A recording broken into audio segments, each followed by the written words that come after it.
এপ্রিলে জ্বালানি তেলের দাম বাড়াচ্ছে না সরকার, এমন ঘোষণার পরের দিন রাজধানীর মহাখালী পেট্রোল পাম্প থেকে সর্বশেষ পরিস্থিতি জানাতে এবং আমাদের সঙ্গে আরেকজন সহকর্মী যুক্ত হবেন পটুয়াখালী থেকে মাহমুদ হাসান রায়হান। আমরা শুরুতেই যাব আমাদের সহকর্মী শুভ খানের কাছে। শুভ, এই মুহূর্তে রাজধানীর ফিলিং স্টেশনের চিত্র কেমন দেখছেন জানাবেন। জি শ্রাবন্তী, আসলে আমি এই মুহূর্তে মহাখালীতে নেই, আমি এই মুহূর্তে রয়েছি শাহবাগের পরিবাগের একটি পেট্রোল পাম্পে। আসলে এখানেও ঠিক সকাল থেকেই নিয়মিতভাবে তেল দেওয়া হচ্ছে এবং ক্রেতারা তেল পাচ্ছে, যদিও একটু সারিটা দীর্ঘ। আপনাকে যদি আমরা একটু দেখানোর চেষ্টা করি যে আসলে গতকালকে যে তেলের দামের যে বৃদ্ধির করার কথা ছিল সরকার, সেটি কিন্তু আসলে শুধুমাত্র সাধারণ ক্রেতাদের চিন্তা করেই কিন্তু আসলে জ্বালানি তেলের যে মূল্য সেটি কিন্তু আসলে বাড়ানো হয়নি।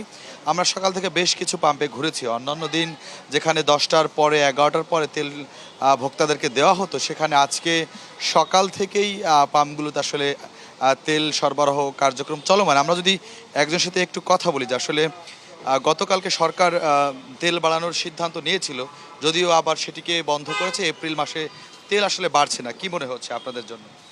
ভাই, তেলের সংকট দূর করতে হবে, এটাই বড় কথা, আর কিছু না। কারণ এইভাবে লাইনে দাঁড়িয়ে তেল নেওয়াটা আসলে খুব ঝামেলা। যারা অফিস করতেছি আমরা আসলে ঝামেলায় আছি ভাই, আর কিছু না। জি, আসলে একজনের সাথে কথা বললাম, একজন চালকের সাথে। যদি আমরা আর একজনের সাথে একটু কথা বলি, সরকার তেলের দাম বৃদ্ধি করতে চেয়েছিল, সেটাকে আবার বন্ধ করেছে। এপ্রিল মাসে তেলের দাম বাড়ছেন এবং সরকার বলছে তেলের সংকট নেই, আসলে কিভাবে দেখছেন? সরকার তেলের দাম না বাড়ানোতে আমি সরকারের সাধুবাদ জানাই। আর তেল পাম্পগুলা মালিকগুলা বা যারা সিন্ডিকেট করতেছে তাদের সাথে আর একটু তড়াঘড়ি করার দরকার আছে। মানে সরকার যেন এটা নিজ উদ্যোগে এটা চৌকান্ন হয়। প্রত্যেকটা গাড়িতে মিনিমাম 20 লিটার তেল দিলে মোটামুটি চলে। জি শ্রাবন্তী, আমি কিন্তু আসলে যারা তেলের জন্য দীর্ঘ অপেক্ষা করছে তাদের সাথে আমি কথা বলার চেষ্টা করেছি। যদি আমরা একটু একজনকে জিজ্ঞেস করি, ভাই কতক্ষণ সিরিয়ালে আজকে ছিলেন? প্রায় 2.5 ঘন্টা। 2.5 ঘন্টা একদম ওই আপনার পিজি হাসপাতালের ওইখান থেকে শুরু হয়েছে। আরও পিছনে লাইন আছে, তো আমার লাইনটা ওইখান থেকেই শুরু হয়েছে। অবশেষে তেল পাওয়ার অপেক্ষা শেষ হইতেছে। সরকার তেলের দাম বাড়াচ্ছে না, কিভাবে দেখছেন? এবং সরকার বলছে তেলের সংকট নেই। কি তেলের দাম কমাই দেখ, কারণ এই যে দেখছেন কালকে 89,000 লিটার তেল মজুত নাকি করা ছিল, এটা বের হয়েছে। তো এরকম অনেক জায়গায় তেল মজুত করে রাখছে, এই তেলটা বের হবে যদি কমায় দেয়। জি শ্রাবন্তী, আসলে আপনাকে আমরা দেখানোর চেষ্টা করছি যে এই শাড়িটি কিন্তু আসলে অনেক দীর্ঘ। এটি হচ্ছে পরিবাগ কন্টিনেন্টালের পাশেই একটি পেট্রোল পাম্প। এই মুহূর্তে আসলে এই মুহূর্তে এই পাম্পের যে চিত্র আসলে সেটি আপনি দেখতে পাচ্ছেন যে আসলে ঘন্টার পর ঘন্টা অপেক্ষা করেই কিন্তু আসলে বাইক চালকরা এবং প্রাইভেট কারে যারা রয়েছেন তারা কিন্তু আসলে তেল সরবরাহ করছে। তবে সরকার যে তেলের দাম বৃদ্ধি করেনি সেটি নিয়ে আসলে ক্রেতারা সরকারকে সাধুবাদ জানিয়েছে। শ্রাবন্তী, ধন্যবাদ। আমাদের সঙ্গে আরো একজন সহকর্মী যুক্ত রয়েছেন পটুয়াখালী থেকে মাহমুদ হাসান রায়হান। রায়হান, আপনার কাছ থেকে জানতে চাচ্ছি, পটুয়াখালীতে তো তেল সংকটে মাছ ধরতে সাগরে যেতে পারছেন না জেলেরা, এমন পরিস্থিতিতে কি বলছেন মৎস্যজীবীরা, জানাবেন। নগদ নিয়ে এলো হার না মানা হার অফার। সর্বনিম্ন 10,000 টাকা রেমিটেন্স নগদে পাঠালে থাকছে স্বর্ণের হার জেতার সুযোগ।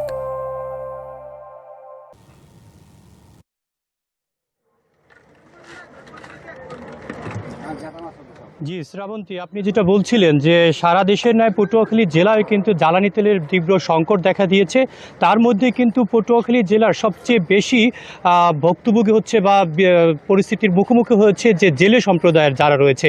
কারণ এই সময়টাতে তাদের সমুদ্রে থাকার কথা, বিভিন্ন নদীতে থাকার কথা। কারণ এই মাসেই কিন্তু শুরু হতে যাচ্ছে 58 দিনের নিষেধাজ্ঞা, এবং এই নিষেধাজ্ঞার আগে কিন্তু তারা সমুদ্রে গিয়ে বেশি পরিমাণ মাছ শিকার করে থাকেন এবং তারা এই মাছগুলো আড়তে নিয়ে আসেন। তবে এখন এই ডিজেল তেলের সংকটে তারা কিন্তু সমুদ্রে যেতে পারছেন না এবং মাছ শিকার করতে পারছেন না। এতে করে কর্মহীন হয়ে পড়েছে শত শত ট্রলারের যে সকল জেলেরা রয়েছে, যে সকল এই পেশার সাথে যারা জড়িত রয়েছে সে সকল মানুষরা। আমি এখন রয়েছি মহিপুর মৎস্য অবতরণ কেন্দ্র। এখানে আপনাদেরকে দেখাই, এই যে জায়গাটিতে আমি রয়েছি এখানেই শত শত ট্রলার কিন্তু অপেক্ষা করে থাকেন যে এই জায়গাটিতে মাছ আড়তে এখান থেকে থেকে উঠিয়ে থাকেন। তবে সকাল থেকে আমি এখানে দেখছি যে শুধুমাত্র একটি ট্রলার সেই সমুদ্র থেকে এসেছে এবং তারা মাছ আড়তে দিচ্ছে। তবে তারা বলছেন যে এই যদি অবস্থা তাদের থাকে তাহলে তাদের না খেয়ে থাকতে হবে এবং এই সমস্যা যদি সরকার তাদেরকে দ্রুত সমাধান না করে তাহলে তারা কিন্তু যে পরিমাণ মাছ বিক্রি করে যে রাষ্ট্রীয় কোষাগারে বা তারা যে দেশের অর্থনীতিতে যে অবদান রাখেন তারা কিন্তু সেটি রাখতে পারবেন না এবং তাদের পরিবার এবং তাদের যে কর্মস্থল এবং তাদের যে তাদের জীবন জীবিকায় তাদের কিন্তু ব্যাঘাত ঘটবে। তবে এখানকার যারা পাম্প মালিক যারা তেল বিক্রি করে থাকেন তারা তো আমাদেরকে বলছেন যে আমরা পাইকারি থেকে সরবরাহ পাচ্ছি না পর্যাপ্ত পরিমাণ তেল, এই কারণেই এই ধরনের সমস্যার সম্মুখীন হচ্ছেন তারা। এবং এখানের জেলে সম্প্রদায়ের সাথে শুধুমাত্র এই জেলে পরিবারই নয়, এর সাথে সম্পৃক্ত পরিবহন খাত এবং এখানকার ব্যবসা বাণিজ্য, আড়তদার এবং মাছ যারা এই ট্রলার থেকে আড়তে দিয়ে থাকেন, বিভিন্ন শ্রেণী পেশার মানুষ কিন্তু থমকে রয়েছে এই শুধুমাত্র ডিজেল এই তেলের সংকটের কারণে। এবং আমি যদি আপনাদেরকে বলে রাখি, পটুয়াখালীর প্রায় 56,000-এরও বেশি এই জেলেরা রয়েছে যারা নিবন্ধিত জেলে, যারা বিভিন্ন ট্রলার এবং বিভিন্ন বোটে তারা কিন্তু চাকরি করে থাকেন বা কাজ করে থাকেন জেলে সম্প্রদায়ের, এবং তাদের সামনের দিনগুলো খুবই হুমকির মুখে পড়ে যাচ্ছে। শ্রাবন্তী, পটুয়াখালী থেকে এই ছিল আমার কাছ থেকে সর্বশেষ সংবাদ। ধন্যবাদ আপনাকে।